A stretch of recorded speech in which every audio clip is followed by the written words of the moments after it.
안녕하세요. 전 영화 시작해서 이만 46번째 에피소드를 시작하겠습니다. 짝짝짝. 안녕하세요. 안녕하세요. 저는 형광모자입니다. 네, 저는 펭귄맨입니다. 잘 지내셨어요? 잘 못 지내신 것 같네요. 아, 네. 네, 잘 못 지냈죠. 잘 못 지낸 것 같고요.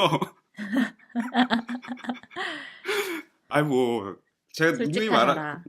제가 네. 누누이 말하지만 요즘 세상에 잘 지내는 것도 자랑이 아니에요. 어, 음, 맞는 말인 것 같아요. 잘 지내고 있으면 죄책감들 느끼셔야 되고, 그렇지만 저는 생각해보니까 뭐 큰 문제 없이 잘 지낸 것 같습니다. 죄책감을 좀 느끼셔야겠네요. 네, 뭐 일단 전생의 제재가 그리 크지 않았던 것으로 전생에 되게 음, 괜찮은 사람이었던 걸로 음, 사료되고요. 그렇구나. 잘 지내셨죠? 음, 저는 잘 지내기도 하고, 잘 못 지내기도 하고, 그렇죠. 뭐, 다 그런 거 아니겠어요? 아, 예. 그쵸. 하루에도 여러 번의 변곡점이 있으니까. 그쵸. 어, 나 지금 되게 잘 지내는 것 같아라고 생각하면 또 그 순간 음, 속았지 이러면서 그쵸. 그러니까 입이 그런 게 방정이에요. 있죠. 입이 방정. 잘 지냈단 말 함부로 하면 안 돼요. 저도 취소하겠습니다. 잘 못 지냈고, 네. 네. 생각해보니까 또 많은 시련들이 있었던 것 같아요. 아, 네. 시련식이나? 네. 아, 그럼요. 하루에도 몇 아, 번씩이나 시련이 있죠. 저도 뭐, 시련이 있었죠. 시련이 있었어요. 음, 어쨌든 각자의 장소에서 시련을 겪으면서 어쨌든 잘 지냈다는 맞아요. 이야기로 근황을 마무리하겠습니다. 저희가 팟빵에 제가 오늘 되게 한 3달 만에 댓글을 달았는데요. 그렇다고 해서 댓글이 많지는 않았어요. 음, 근데 저희 일부 잘 듣고 있는데 일부가 점점 짧아져서 아쉽다라고 남겨주신 분이 있었어요. 그래서 저도 통감하고 있고 제가 많이 반성해야죠. 아, 예, 그래서 저도 반성하겠습니다. 아, 그리고 생각해보니까 최근에 본 영화, 그러니까 꼭 최신 영화를 말해야 될 필요는 없는 거니까, 네, 그쵸 그쵸 네네, 재발견한 영화에 대해서 이야기를 해도 될 것 같고, 네. 맞아요. 그래서 최근에 본 영화 얘기를 음, 해보죠. 네, 저는 네. 홍상수 감독의 플립들을 봤습니다. 네, 어땠나요? 전 아직 못 네. 봤습니다. 뭐, 저는 되게 재밌게 봤어요. 몇 번째 영화죠? 음, 너무 많이 찍으셔서 몇 네. 번째인지 생각, 그걸 헤아린다는 게 깜짝 놀라운데요. 아, 네. 그래요? 네네. 아, 그래도 보통 얘기할 때 그런 얘기 하잖아요. 누 감독의 몇 번째 영화. 뭐, 하지만 우디 앨런 감독의 몇십 번째 영화 이렇게 얘기하지 음, 않죠, 잘. 네네. 홍상수 감독의 최신작.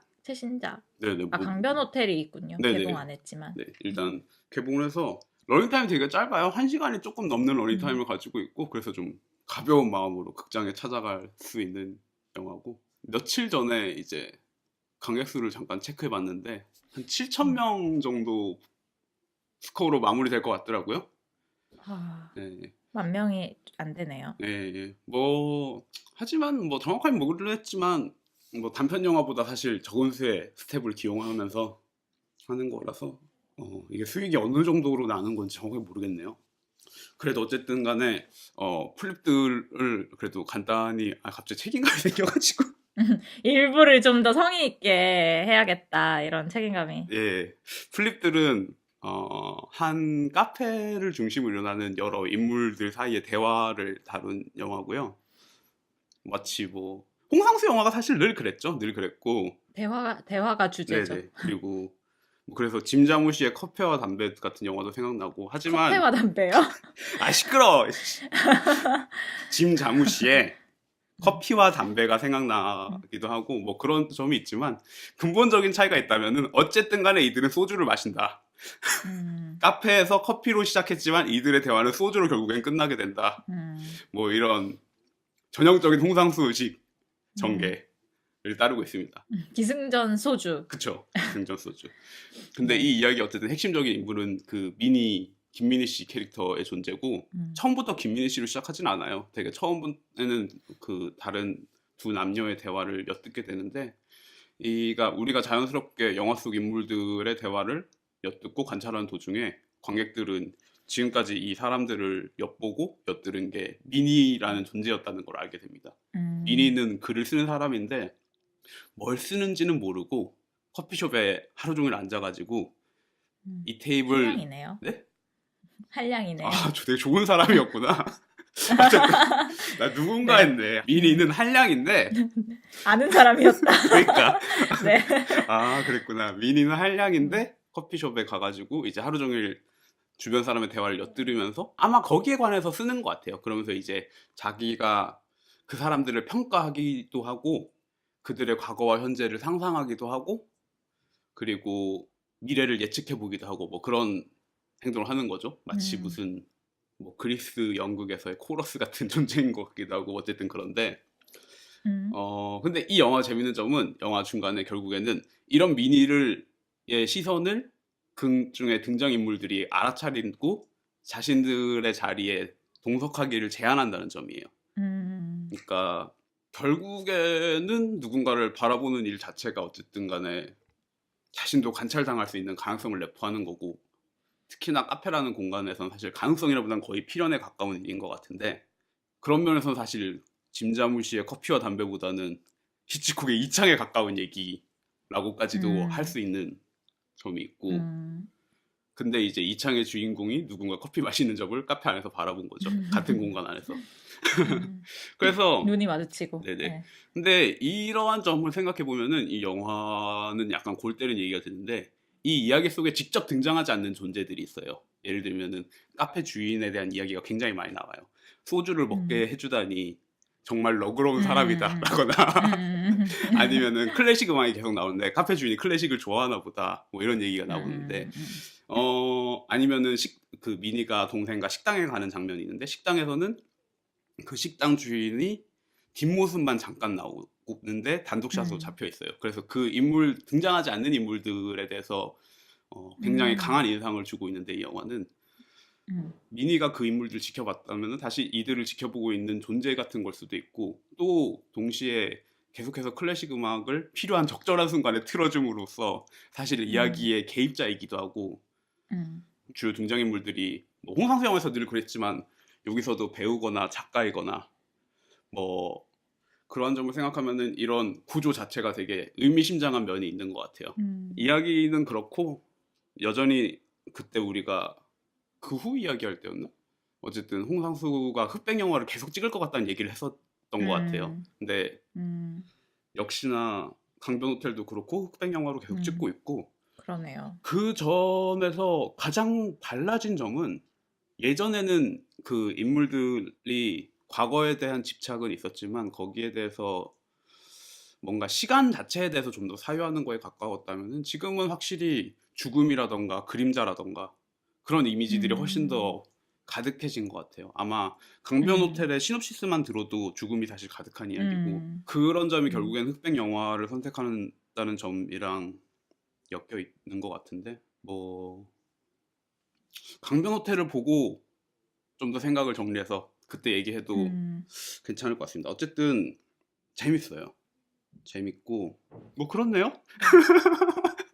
네, 그렇군요. 네. 그리고 또 다른 영화 봤던 거는 올리비아 아사스의 논픽션을 봤습니다. 어, 저희가 다룬 적이 있는 펄스널 쇼퍼의 음. 감독이죠. 네. 펭귄맨의 2017 최고의 영화. 2016 아닌가요? 지금 17. 2019년인가요? 지금 2018년입니다. 정신 차리세요. 그럼 2017년 최고의 2017 영화. 최고의 영화. 아, 그렇게 맞잖아요. 아니야, 2016. 아니에요. 2017. 왜냐면 저희가 방송을 시작한 게 2016년 지나서였어요. 2017년 1월? 2월? 아, 그래요? 음. 그렇습니다. 아, 그렇구나. 그게 중요한가요? 2017인지 16인지? 17입니다. 알았어요. 미안해요. 네. 좀 헷갈려가지고. 알겠습니다. 어쨌든 이 영화는 그 프렌치 시네마 투어의 일환으로 1회 상영이 있어가지고 음, 봤는데 사실 클라우드 오브 실스 마리아나 펄스널 쇼퍼보다는 훨씬 더 이전 아사야스의 초기작 느낌이 더 많이 나는 영화예요. 음, 아니면은 전부인 미안한 러브의 영화의 음, 느낌도 사실 좀 나고요. 어, 이 영화는 출판사 편집자인 알랭, 소설가인 레오나드, 그리고 여배우인 셀레나를 이 세 명의 삼각관계를 중심으로 벌어지는 이야기인데 기본적으로 토론이 많아요. 토론이 많고 그 음, 토론을 배경으로 그 사람들의 실제 일상생활을 보여줌으로써 그 토론에서의 자기 주장과 일상생활이 어떻게 다르고 어떻게 유사한지에 대해서도 이야기하고, 이 영화의 제목은 한국에서나 북미에서는 논픽션이라는 제목으로 알려져 있는데 원제는 더블 비스라고 해가지고 두 개의 삶이란 제목인데, 뭐 둘 다 되게 서로 보완적인 제목이라고 생각을 해요. 원제는 이북이었는데 이북? 그 북한 이북 말고 이북 일렉트로닉 북? 예, 그쵸. 네. 아, 였는데 그것도 사실 두 개의 삶이랑 다 이게 통하는 제목인 것 같아요. 왜냐하면 이게 영화 제목인데 이북인 것도 사실은 되게 그런 느낌이고, 애초에 논픽션이라는 것도 이게 픽션인데 논픽션이라고 하는 것도 좀 그런 면이 있고, 사실 더블 바이즈가 가장 원제인 더블 바이즈가 포괄적이죠. 삶 자체가 영화도 삶이고 그들의 삶도 삶이고 실제 삶도 삶이니까 가장 좀 포괄적인 제목이긴 한데 다 사실 같은 맥락인 것 같아요. 이 주인공 중에 한 명인 그 소설가 레오나드는 책은 이제 자기 경험을 바탕으로 조금씩 바꿔가면서 쓰는 거거든요. 예를 들어서 자기가 영화관에서 뭐 어떤 여자랑 키스를 했으면은 이제 그 영화가 뭐 어벤져스였는데 미카엘 하네케 하얀 리본으로 바꾼다던가 그런 식으로 이제 그런 식으로 이제 약간만 바꾸는 거네요. 그쵸. 어떻게 보면 모든 걸 바꾸는 느낌도 들지만. 그쵸. 그런 식으로 이제 소설을 쓰는 사람이고, 나름 유명세를 떨치는 작가인데, 이 작가의 소설을 이제 알랭이라는 사람이, 이 남자는 여자를 대하는 태도가 별로인 것 같아서 자기 말로는 이제 출판을 거절하고, 근데 거절할 때는 그냥 되게 돌려서 아닌 것 같다는 식으로만 얘기해서 거절하는데, 사실 이제 자신의 아내인 셀레나한테는 그런 이유로 거절했다고 얘기를 하죠. 근데 셀레나는 사실 이 소설가 레오나드랑 불륜 관계거든요. 그래가지고 우리 관계를 뭐 눈치챈 건 아닐까 뭐 이런 생각도 하고, 그런 것 때문에 복수를 하는 건 아닐까 뭐 그런 생각도 하고, 어쨌든 이 기본적으로 이 인물들의 삶에 대한 이야기이기도 한데, 이들의 예상 같은 게 재밌는 점이 있어요. 우리가 평소에 하는 토론이랑도 좀 비슷한 주제의 토론들을 하는데, 영화의 후반부에 가면 어쨌든 이북의 시대가 왔다라고 생각했던 것과 달리 이북의 매출이 오히려 떨어지고 양장군 매출이 올라갔거나 아니면은 오디오북이 대세가 되고, 이런 이제 변화의 흐름에서 되게 막연하게 생각했던 흐름과는 전혀 다른 흐름들이 오고, 그런 대사도 있어요. 오디오북 해야 되는데 이 여배우 셀레나 역할을 줄리엣 비노시가 하거든요. 그래서 줄리엣 비노시 연락처 아냐고 셀레나한테 그런 대사도 있고요. 아, 줄리엣 비노시. 네. 뭐 어쨌든 그래가지고 셀레나가 뭐 그냥 뭐지 에이전트한테 연락해보는 게 좋지 않을까 뭐 이런 식으로 대답하나, 어쨌든 뭐 그런 식으로 좀 여러 개의 겹들을 계속해서 겹쳐내는 이야기이기도 하고, 그게 결국엔 매체에 관한 이야기이기도 하고, 결국엔 그런 이들이 면에서는 최근작들이랑도 연결되는 부분이 있는. 그쵸. 그런 관심은 여전히 하고 있죠. 또 다른 재밌는 점은 어쩌면은 전작들과 가장 큰 느낌의 차이는 그 이미지 질감인데, 이 영화를 10호 16mm로 찍었어요. 그래가지고 진짜요? 네, 그래가지고 해상도가 좀 전체를. 네네 해상도가 떨어지고, 저는 그래서 처음에는 되게 상영 파일 자체가 문제가 있는 거 아닌가라는 생각이 들 정도로, 사실 우리가 계속 보기에는 불편한 이미지인데, 뭐 디지털에 관해서 이야기하면서 이 슈퍼 16mm 사실 현상하는 장소조차 이제는 별로 몇 곳 넘는 골동품을 꺼내가지고 썼다는 것 자체가 홍상수 영화랑 사실 통하면서도 전혀 다른 선택이죠. 홍상수 영화는 정말 완전히 디지털라이제이션 돼 있는데, 이 영화는 이북에 대해서 얘기하고 디지털 시대에 대해서 얘기하면서 현대에 관해서 얘기하면서 그런 정반대의 선택을 하고 있는 거기도 하고, 그래서 이 책에 관한 이들의 이야기가 결국에는 영화에 관한 이야기랑도 뭐 맞닿아 있다 보니까 저는 뭐 나름 재밌게 봤습니다. 네네. 그랬고요. 여담이지만 시네큐브에서 하는 네. 예술영화 프리미어라고 한 2주 정도 미리 이제 개봉을 할 거지만 미리 이제 좀 기대작들 상영을 하는 프로그램이 있는데 매년 올해 거에 논픽션도 포함되어 있더라고요. 네. 시간이 되시면 보러 가시면 좋을 것 같아요. 네. 그리고 또 다른 영화를 최근에 봤던 거는 그 넷플릭스 영화 아웃로킹 아웃이라는 영화를 봤습니다. 아웃 뭐요? 죄송. 법밖의 왕, 아웃로우, 아, 아웃로우 아, 킹. 네, 네. 네. 이렇게 이게 힘드네요. 이거. 아웃로우 킹은 또 제가 좋아하는 해롤 하이워터, 로스트 인 더스트를 찍었던 감독의 신작이고요. 어, 감독 이름은 데이비드 맥킨지. 2주 전쯤에 넷플릭스에 오픈됐어요. 2주 전? 오늘 며칠이죠? 11월 11월 22일. 11월 어쨌든 초에 됐으니까 뭐 대충 음, 2주 전 맞을 것 같습니다. 북미에서는 소수의 상영관에 개봉을 했고 이제 음, 최초 공개는 토론토 영화제에서 공개가 되었는데 그 토론토 영화제에서 사실 평이 되게 안 좋았어요. 저는 음, 이제 데이비드 맥킨지를 좀 기대를 하고 차기작을 좀 기대를 하던 감독이라 가지고 왜 이렇게 평이 안 좋지라고 생각을 했는데 음, 근데 토론토 버전을 제가 못 봐서 확신할 순 없지만 음. 그게 최종이 아니었나 봐요. 최종이었는데 평이 안 좋아서 재편집을 했어요.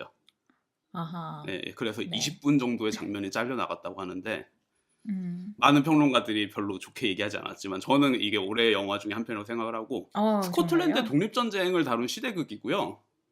음, 그 우리가 많이 아는 그 브레이브하트 음, 이후의 시대를 다루고 있다고 생각을 하시면 크게 틀리진 않아요. 어, 음, 이제 로스인더스에 나왔던 크리스 파인이 여전히 주인공으로 로버트 왕을 연기하고요. 저희가 음, 이제 다룬 적이 있는 레이디 맥베스의 플로렌스 퓨가 그 음, 로버트 왕의 아내 여왕으로 등장을 합니다.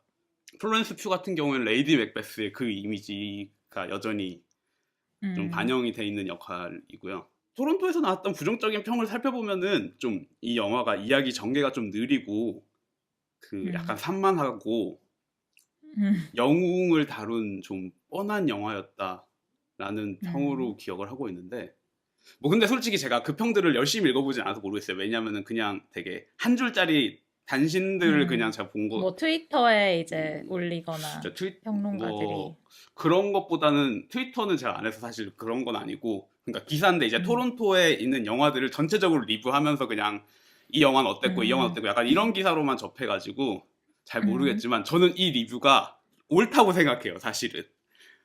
근데 산만하다, 좋은 영화다. 전형적이다. 네, 근데 좋은 영화다. 라고 생각을 하는데, 어떤 면에서 그럴까요? 저는 그러니까 이 영화의 장점이라고 생각하는데, 이게 산만하지만 다채롭고, 음, 뭐냐면은, 네, 주인공 자체에 대해서는 사실은 주인공이 확실히 영웅이기 때문에 되게 단선적이고 입체적인 인물이라고 보긴 힘들어요. 그냥 역경을 음, 계속해서 이겨나가는 인물이니까. 그 음, 대신에 이 영웅의 주변의 인물들이 되게 다채로운 인물들이에요. 음, 그래서 이 여왕 캐릭터도 그렇고 아니면은 이 주인공을 조력하는 인물도 그렇고 혹은 주인공과 싸우는 잉글랜드의 국왕 같은 경우에도 그렇고 이러한 음, 인물들이 온전히 자기의 서사를 가지고 있는 인물들이라 가지고 그렇기 때문에 이야기가 중간중간 힘있게 뻗어가기보다는 중간중간 옆으로 새는 경향이 없지 않아 있지만 음, 그것 자체가 저는 이 영화의 굉장한 장점이라고 생각을 하고 음, 그래서 어찌 보면 산만할 수 있겠지만 제가 보기엔 오히려 그거는 다채로움의 파생물이라고 생각을 하고 전개가 음, 느리다고는 비판에 대해서는 뭐 보는 사람 나름이니까 다를 수 있겠지만 저는 오히려 더 길었으면 했어요. 더 그 20분이 그거 아니었을까요? 그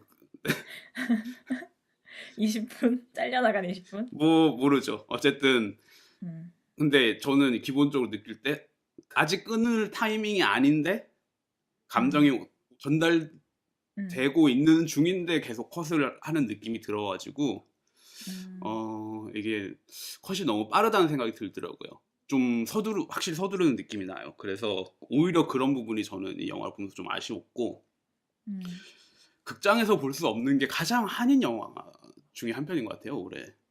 오, 올해로 치면은 그냥 원탑인 것 같아요. 이 영화를 극장에서 못 보는 게 음, 한이다. 해롤 하이워터를 찍긴 했지만 어쨌든 감독으로서 경험이 많은 사람이 아니라서 그런지 야심이 부글부글하고 넷플릭스에서 찍는데도 음, TV로 볼 거라는 생각을 안 하고 찍었다는 느낌이 좀 강해요. 그런 감독들 많잖아요. 근데 별로 없어요. 왜요? 되게 많던데. 말은 그렇게 할지 모르는데 봉준호다. 봉준호 감독은 로마. 그렇고 알퐁소 쿠아론도 그런데 정말 그거는 대표적인 경우고 넷플릭스 영화 중에 넷플릭스의 그 수많은 영화 중에 사실 영화제에서 틀고 되게 알려진 큰 영화들의 경우만 그렇지 보통 네, 아, 넷플릭스 오리지널 보통은 네, 네. 그렇지만 우리가 이제 음, 뭐 이렇게 얘기하면 그렇지만 그런 영화는 거의 얘기를 안 하잖아요. 우리가 보지 않죠, 일단. 네. 그래서 얘기를 안 하는 거지만 뭐 어쨌든 근데 네. 어쨌든 넷플릭스에서 제작되는 수많은 콘텐츠의 비율로 보면은 사실 그런 영화는 1년에 한 편 아니면 두 편입니다. 음. 그 그거 정도니까 넷플릭스가 그런 거를 네. 고하는 거 아닐까요? 그쵸? 그런 거죠. 음. 그래서 극장에서 볼 수 없는 게 굉장히 아쉽고 첫 번째 첫 테이크 자체가 이미 이 감독의 야심이 그냥 끌어 넘치는 컷이에요. 그 분을 세보지 않아서 모르겠는데 굉장히 긴 롱 테이크예요. 그 전장의 음. 막사에서 시작해가지고 막사 밖으로 나가서 결국에는 하나의 성의 붕괴까지 보여주는 음. 엄청난 롱 테이크고 운동이 회전력을 가지고 있는 운동으로 시작을 하는데 그 소용돌이 같은 움직임 자체가 이 영화의 이야기랑도 굉장히 잘 맞는 이야기고 음. 그리고 영웅의 서사라고 생각했을 때도 흥미로운 점은 기본적으로 이 영화는 단 한 번의 성공에 가기까지 계속되는 실패만을 전달하는 영화이기 때문에 음. 그게 전형적인 영웅의 서사라고는 절대로 말할 수 없다고 생각해요. 보통 일반적인 영웅 서사는 성공과 실패를 반복하면서 목적지로 나아가는 건데 이 영화는 실패를 계속 통해서 실패. 네, 실패를 통해서 목적지로 나아가는 영화이기 때문에 사실은 그런 점에서도 자세히 보면은 그렇게 평범한 서사라고 보기는 어렵다는 생각이 듭니다. 음. 어쨌든 넷플릭스로 보실 수 있습니다. 그렇구나. 네. 저는 뭐 어쨌든 기본적으로 워낙 좋게 봤어요. 이 주인공도 야심이 부글부글한 사람이고 등장인물 모두가 야심이 있는 사람들이고 감독도 야심 있는 사람이고 야심의 영화네요. 네, 저는 기본적으로 회심의 영화고. 네, 야심 있는 사람들을 좋아하죠. 음. 이 정도로. 근데 진짜 이거는 영화관에서 봐야 돼요. 이 영화를 보면서 저는 진짜 어. 그러면은 TV를 새로 그 살까? 넷플릭스에 연락을 하세요. 연락을 해서 음. 딜을 해서 1회 특별 상영을 하겠다. 내가 대관을 해서 채우겠다. 이렇게 해가지고 저도 좀 초대해 근데 사실 주세요. 저는 그 생각을 실제로 좀 고민을 했어요. 음. 저는 로마 개봉 안 하면 그렇게 하려고 그랬어요. 왜냐면 대관 자체가 뭐 그렇게 물론 뭐 싼 가격은 아니지만 또 엄청 아, 비싸지도 않으니까. 1회는 당연히 채울 수 있을 것 같은데. 근데 아닌가? 뭐 너무 쉽게 생각했나? 아니죠. 1회를 채우는 건 쉬운데 음. 그 1회를 채우기 위해서 내가 뭔가 일을 해야 되잖아요. 그 정도를 감수할 만한 영화다. 그 일은 감수 못 하겠어요. 그냥 돈을 내고 말지. 아, 그래요? 아, 그렇구나. 누가 해주면 참 좋겠다, 이런 거네요. 네, 그렇습니다.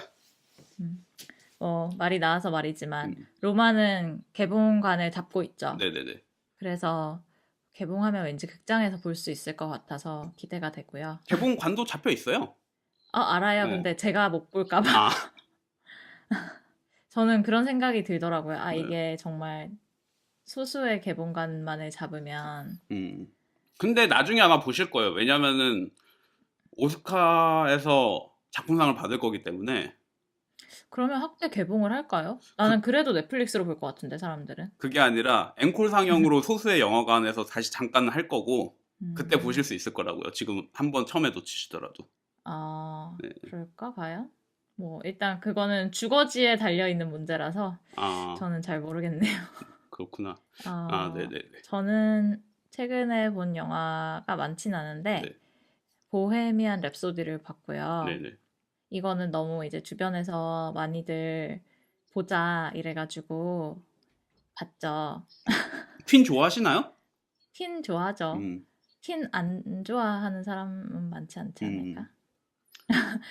근데 그런 걸 봤어요. 요즘 세대는 또 퀸이라는 밴드 자체에 잘 아는 건 아닌데, 이 영화를 보고 내가 퀸의 노래를 좋아했구나라는 걸 깨달았다는 그런 얘기는 많이 그럴 봤어요. 수도 있을 것 이 노래가 같네요. 퀸 노래였어? 음, 이런 거 되게 워낙 많이 뭐 CF라든지 봤어요. TV에서 많이 나오니까. 많이 나오죠. 음. 명곡들이 너무 많고, 저의 관람을 한 후에 인상도 1번은 명곡이 너무 많다. 음. 라는 생각이 들었고, 저는 사실 영화 영화로 이걸 얘기하는 게 의미가 있을까라는 생각이 좀 들었어요. 제가 좋게 봤다는 건 절대 아닌데 의미가 왜 그냥 없어요? 그러니까 영화가 음, 너무 고민을 안 해가지고 음, 정말 바이오픽이라는 게 음, 아무리 한 장르로 취급을 받는다고 할지라도 음, 바이오픽이라 하면 어쨌든 그 안에 그리는 사람에 따라서 그 이야기가 다 달라지게 마련이잖아요. 음, 근데 그거에 대한 고민이 너무 없지 않았나. 음, 그 안에 담는 사람에 대한 고민이 별로 없이 그냥 영화를 음. 만들지 않았나. 다이렉트 라는 시네마인가요? 아니, 거의 뭐, 약간 바이오픽 공장이 있다면 이런 것일까? 이런 생각이 음, 저는 조금 들었고, 어, 명곡이 많으면 그거를 이제 틀기만 해도 사실 사람들이 흥이 나죠. 보는 재미가 있고. 근데 그 명곡들에 대한 묘사도 너무, 각 창작 과정에 대한 묘사도 너무 대충이에요. 막뭐 그냥 프레디 머큐리가 노트에 뭘 쓰고 있어요. 그게 다예요. 음, 막 그런 걸 보면서 음, 그럴 거면 왜 제목을 보헤미안 랩소디라고 했지라는 생각도 전 들었고, 음, 인물 묘사나 그런 창작 과정에 대한 묘사도 대충이지만, 그 안에 있는 인간관계가 어쨌든 이 영화에서 집중을 하려고 했던 것 같은데, 음, 너무 천편일률적인. 음, 이런 천편일률 같은 단어는 정말 1년에 한 두 번 쓰는데, 이 단어가 나왔고, 저에게서는. 음, 그래서 저는 좀 너무 많이 아쉬웠던 것 같아요. 음, 그래서 이 영화를 보고 나와서는 되게 기분이 좋지 않았거든요, 저는 사실. 그리고 이 영화에서 이미 이제 지금은 많은 분들이 알지만 그 키인의 실제 있었던 사건들의 연대기를 좀 바꿔놨어요. 연대만 시간만 바꾼 게 아니라 음, 약간 사실이 아닌 음, 것들을 드라마의 주요 포인트로 썼단 말이죠. 음, 그러면 물론 우리가 무슨 음, 이게 이건 100% 진실만을 얘기한 다큐야라고 한 건 아니지만 음, 그 안에서 인물들의 갈등이 없는 갈등을 우리가 여기서 보고 거기서 어떤 뭔가를 느끼고 카타르시스 느끼는 거는 뭐 이건 과연 우리가 프레디 머큐리를 보는 걸까 뭘까라는 생각이 좀 들어서 기분이 안 좋았단 말이에요. 음, 근데 이 음, 영화를 사람들이 보고 너무 좋아하는 거예요. 음, 그래서 그 힘은 저는 어쨌든 그냥 노래에 있다고 봐요. 음, 영화가 뭐 어떻게 찍혔든 노래가 너무 좋았고 음, 그 라이브 에이디 공연을 재현하기 위해서 많은 공을 들인 티가 나기 때문에 그런 부분에서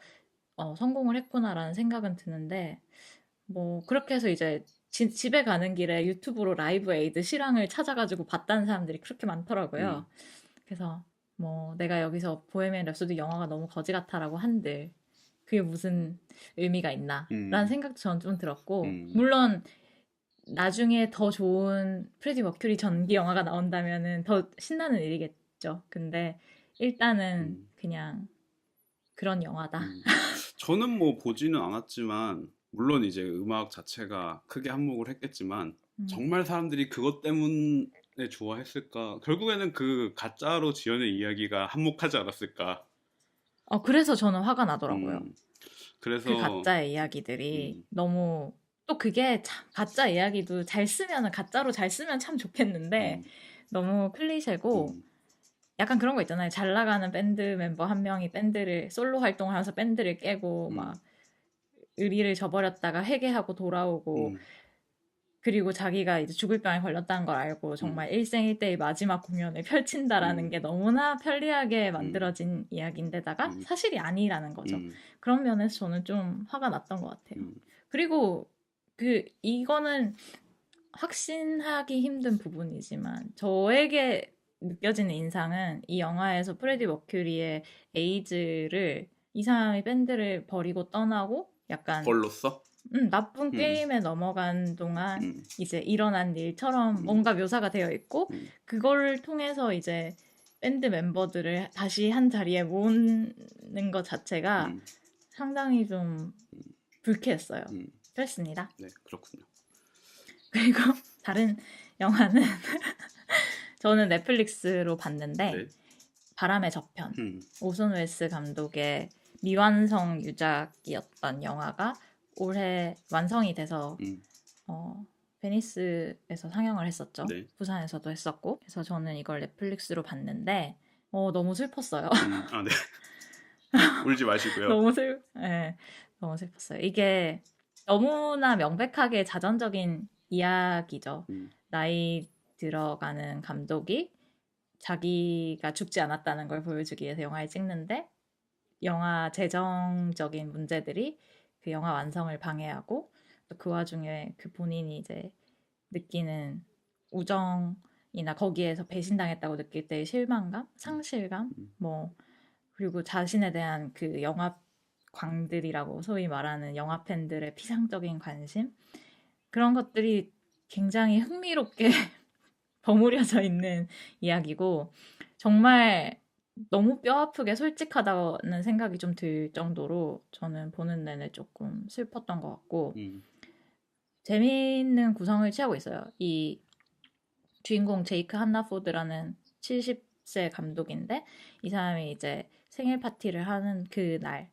죽게 되는데 어쨌든 그날 하루에 그 사람을 따라가는 이야기고 그러니까 주요하게 이제 그 생일 파티에서 있었던 일들을 푸티지 형식으로 재구성을 해서 만든 영화고 또 그 안에 한나포드가 촬영 중인 영화 그거 영화의 제목도 바람의 저편인데 그 영화의 클립들이 상영이 되거든요. 생일 파티에서. 그래서 그 영화 속의 영화가 이렇게 병치되어 있는 식으로 구성이 되어 있는데 정말 흥미롭고 이게 오선 웰스가 의도했던 형태일진 전 잘 모르겠지만 뭐 많은 노트와 편집본을 남기고 떠났다고 해서 뭐 그렇다고 믿는다면 어쨌든 저는 굉장히 슬픈 마지막 음, 작품이다라는 생각을 음. 했었고 뭐 넷플릭스 있으니까 좀 다들 보셨으면 좋겠어요. 네. 그리고 그거랑 같이 봤던 게 이제 이 바람의 저편을 찍으면서 같이 작업을 했던 다큐멘터리 영화인데 이게 제목이 They Will Love Me When I Am Dead거든요. 내가 죽으면 저들은 날 사랑할 거다. 근데 음, 한국어 제목이 오슨 웰스의 마지막 로즈버드예요. 이 다큐멘터리는 바람의 저편을 보고 나서 보면은 더 가슴이 아프고 더 슬플 수 있어요. 네. 그래서 이 바람의 저편을 보실 거라면 꼭 한번 같이 음, 봤으면 좋겠고 이 안에 이제 바람의 저편에서 감독을 연기한 그 존 휴선이나 아니면은 젊은 감독인데 자신의 친구이지만 자신의 추종자였고 지금은 자기보다 더 성공한 상업적으로 훨씬 성공한 젊은 감독 역할을 맡은 피터 보그다노비치가 실제로도 오선 웰즈에게 그런 관계였고 피터 보그다노비치가 나와서 인터뷰한 장면이 있어요. 그런 것들을 보면은 이 오선 웰즈라는 사람이 저도 잘 모르는 사람이지만 이 영화를 봤을 때 자신 스스로도 그렇고 타인으로부터도 그렇고 상당히 고통을 받았던 그 사람의 모습 같은 것들을 좀 볼 수가 있어요. 그래서 되게 흥미롭고 좋았습니다. 네. 오선 웰즈는 사실 그 인물 자체가 굉장히 재밌는 사람이죠. 저는 되게 잘 알려진 그 라디오 중계 사건도 음, 있잖아요. 네. 화성의 침공, 네. 화성 뭐 어쨌든 외계인이 화성 침공인가? 침공해가지고 대피하라는 라디오 방송을 음, 내보내서 뭐 소란이 됐던가. 뭐 그 외에도 그가 그 셰익스피어 작품을 영화하는 걸 사실 굉장히 음, 즐겼었는데 뭐 맥베스 같은 영화를 보면 재밌는 구석이 많이 들어가 있고 또 남미에 가서 영화를 만들기도 했었고 음. 기본적으로 생애 자체가 뭐 흥미로운 사람이니까 저도 재밌을 거라고 생각은 됩니다. 네. 네, 그 영화 안에서 음, 제이크 한나포드 감독이 그 영화와 우정은 미스터리지라고 얘기를 하는데 음, 그 바람의 저편의 주제예요. 그게 그래서 보면은 이 사람이 얼마나 우정이라고 말하기 어려운 것 같아요. 그 사랑과 배신에 얼마나 집착하고 고통받았던 인간인지를 볼 수가 있는데 그런 게 되게 쓸쓸하고 마지막에 그 장면이 되게 기억에 남아요. 그래서 좋았다. 그것 또한 우정의 한 종류죠. 그렇죠. 음, 그러니까 우정도 결국은 사랑인 것 같고 그 안에 또 약간 동성애적인 요소도 들어가 있어요. 바람의 저편 안에도. 그렇죠. 뭐 어쨌든 그렇습니다. 그렇습니다. 아, 이거는 음, 그 다큐멘터리에도 나오는 일화긴 한데, 음, 이 영화 내용, 바람의 저편이라는 그 픽션 영화의 내용에도 보면은, 음, 이제 생일 파티 때 푸티지들을 막 보여주기도 하지만, 음, 투자자한테 따로 시사를 열어가지고, 약간 투자를 해라, 이렇게 꼬시는 장면이 나와요. 근데 그 실제로 이거 촬영이 거의 마무리되어 갈 때쯤에 제작비가 모자라서 이제 오손 웰스가 여기저기 돈을 구하러 다닐 때 AFI에서 공로상을 받게 되는데 그 자리를 내가 그러면 펀딩의 기회로 써야겠다라고 생각을 해서 그 영화인들이 다 모여 있는 자리에서 이제 수상 연설을 하면서 자기가 자기 영화 지금 작업 중인 영화를 보여주고 싶다. 그리고 여러분이 보게 될 이 영화는 절대 자기 얘기가 아니다라고 하면서 근데 이 영화에 있는 감독도 지금 작업 중인 영화를 투자자에게 보여주면서 돈을 얻으려고 하는 상황이다. 이제 사람들이 막 다 웃어요. 그리고 실제로 그걸 보여주기도 하는데 그걸 두고 이제 같은 그때 당시 동료였던 사람은 되게 슬픈 장면이었다라고 얘기를 해요. 실제로 그 클립을 보여주고 뭐 박수를 받고 끝났겠지만 그 자리에서는 한 명도 그 이후에 연락을 해서 돈을 대주겠다는 사람이 없었다고 하더라고요. 그게 되게 슬펐어요. 음, 슬픈기도 하고 뭔가 모르겠네요. 그 영화 바람의 저편이 완성되지 못했던 이유는 돈이었겠지만 어쩌면 완성될 수 없는 작품을 하고 있었던 건 아닐까라는 생각도 좀 들고 뭐 여러 가지 생각이 듭니다. 네. 추천. 뭐 그래서 사실은 음, 완성되지 않은 영화를 완성한다는 거는 어찌 보면은 훼손일지도 모른다는 생각이 들어요. 그럴 수도 네. 있을 것 같아요. 저는 더 아더 사이드 오브 윈도는 안 봤고 저는 그 다큐멘터리가 더 궁금해서 사실 봤거든요. 지금 얘기해 음, 주신. 근데 그걸 보면서 저는 그냥 뭐 되게 막연한 생각이었어요. 되게 어쩌면은 좀 다른 얘기지 않을까라는 음, 생각이 들었고. 근데 하지만 그럼에도 불구하고 복원 자체는 좋다고 생각해요. 이게 어쩔 수 없는 일인 것 같아요.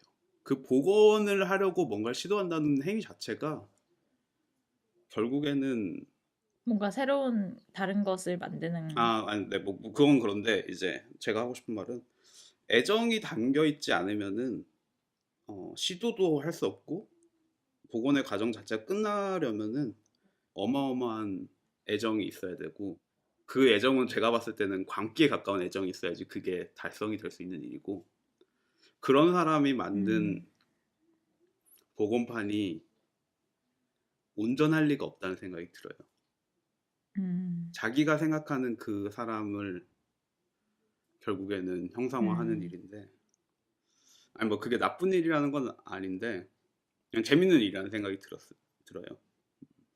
음, 근데 하지만 운명으로 생각하면 그런 식으로밖에 완성될 수 없었던 작품인 거죠. 음,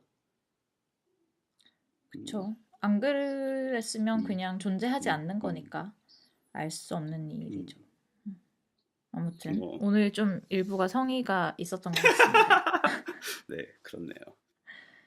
네. 저희가 다음 에피소드에서 뭘 다룰지를 좀 얘기를 해야 되는데, 저는 사실 잘 모르겠네요. 음, 뭘 다루는 게 좋을지. 아, 잠깐만 한번 볼까요? 너무 음, 없어가지고, 제가 또 깜짝 놀라지 않았겠어요? 잠시만요. 상영 중인 영화를 볼까? 천당의 밤과 안개. 저는 근데 왕빈 네, 감독을 영화를 잘 몰라서 이걸 네. 본들 내가 무슨 얘기를 할 수 있을까 싶어가지고. 그냥 왕빙의 광국 영화 몰라도 뭐 보면 괜찮아요. 아, 그래요? 그건 봤어요? 그건 아니고 왕빙 감독 영화 본 사람 별로 없을 거예요. 아, 그렇구나. 저 옛날에 얘기하지 않았나요? 부산에서 왕빈 감독 영화 보러 갔는데 내 생에 응? 영화제에서 이렇게 빈 좌석이 많았던 상영이 없었. 아, 진짜? 아니, 얘기 안 아, 그런 했어요? 얘기 한 적 없어요? 아, 음. 영화 제목 뭐지? 뭐였지? 정신병동 얘기. 아, 아, 광기가 뭐였지? 우리를 갈라놓을 그, 그, 때까지. 그거 어, 보러 부산에서 봤었는데 제 생애 부산 영화제에서 그렇게 상영관이 비어있는. 텅 빈 걸 처음 네. 뭐 봤어요? 심지어 아니 뭐 이거는 뭐 의도적인 건 하지만 뭐 전주에서는 사실 그냥 전시장에 틀어놓는 경우도 많았죠. 영화를. 예. 어, 전주에서는 그렇게 틀어가지고 앉아서 봤었는데 뭐 어쨌든 그렇고요. 아니면은, 저거 하셔도 돼요. 베스트 30. 아, 진짜요? 음, 그러면은 우리 음, 음. 베스트 30은 아닌데 최근에 끝난 영화 중에 봤었던 것 같은데 뭐라고요? 예. You Were Never Really Here 할래요? 아, 네, 그럴까요? 저는 다시 좀 보고. 다시 보고 싶은 생각이 있는데 뭔가 타이밍이 안 맞아서 좀 다시 못 보고 있어가지고 You Were Never Really Here를 해도 좋지 않을까라는 생각이 들고 당신은 거기에 없었단가? 너는 제목이? 거기 없었다 아닌가? 네, 제가 너는 여기에 너는 없었다네. 여기 없었다. 저는 이거 그때 말씀드렸는데 엄청 산만한 극장에서 봐가지고 음식 나오고 막 이런 극장에서 맞다. 봐가지고 약간 기억난다. 짜증났다. 그러면 너는 여기 없었다를 합시다. 네. 그러면 저희가 다음, 말씀해 주시죠. 다음 에피소드에서는 저희가 이게 10월 4일에 소리 소문 없이 개봉했다가 소리 소문 없이 내려간 린 램지 감독의 너는 여기 없었다를 하기로 했습니다. 네. 왜냐면 왜죠? 다시 보고 싶기 때문이죠. 그렇습니다. 응. 제가 좀 다시 보고 싶은 영화라서 그리고 또 린램지의 케빈에 대하여가 좋은 영화였던 것 같고 맞아요. 네, 그리고 우리 또 팬텀 스레드의 음악 감독 조니 그린우드의 맞아요. 음악도 들어가 있고 상을 받았었어야 했던 그 사람. 네. 죄송합니다. 네. 그리고 그러고 보니까 라디오헤드의 또 다른 멤버도 이번에 영화 음악 감독으로 등장했던데 아, 그래요? 기억이 안 나네요. 어떤 영화였는지. 그렇고요. 그러면은 2부로 돌아오겠습니다. 네.